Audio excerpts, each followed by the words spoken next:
Serial इमली में अब भाई इमली के जाल में फंसने वाली है चीनी। आने वाले एपिसोड में देखने को मिलता है कि धैर्य और चीनी को यहाँ से निकालने के लिए अनु वापस से गोवा के टिकट बना देती है और कहती है कि तुम्हें यहाँ से चले जाना चाहिए क्योंकि इमली तो कहीं भी दुश्मनी निकाल सकती है। जिसके बाद यहाँ पर चीनी घबराई हुई सी होती है और अथर्व कहता है कि तुम तो वहाँ तुम क्यों घबरा रही हो, तुमने तो कुछ गलत किया ही नहीं है। वहीं पर वो इमली से पहुँचता है मिलने के लिए, जहाँ पर इमली उसी पर इल्ज़ाम लगाती नजर आती है और यहाँ पर अथर्व गुस्से में कह देता है कि धैर्य तुम्हारे इतना करीब आ गए थे इसलिए मैं गुस्से में था, लेकिन मैं धैर्य के साथ कभी कुछ गलत नहीं कर सकता हूँ। वही इमली भी कह देती कि लेकिन आपके दिल में भी तो चीनी दीदी ने ऐसी जगह बना ली थी, तो हम क्या करते जहाँ पर हमारा हक ही नहीं, तो हम तो क्या करते कि चीनी दीदी से लड़ते।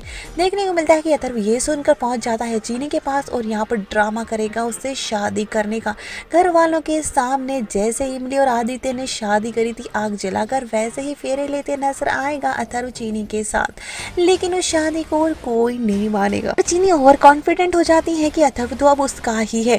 देखने को मिलने वाला है कि अथर्व और इमली का ये सिर्फ और सिर्फ एक नाटक होता है जिसमें चीनी बुरी तरह से फंस जाती है। और अब यहाँ पर इमली चीनी से बहुत बुरी तरह से गुस्सा होते हुए ये कहती है अकेले में लेट कर सोचकर कि भाई आपने तो धैर्य को धक्का भी आपने दिया और 5 साल से आप सबको धोखा ही दे रही हैं।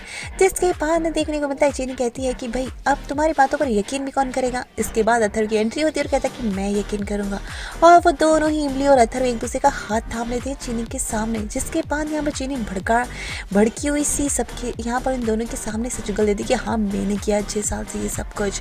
जिसके बाद उड़ जाते हैं दोनों के ही होश और अब यहाँ पर वो ये भी चैलेंज कर देती हैं कि तो सब मुझे सजा दिला के दिखाओ।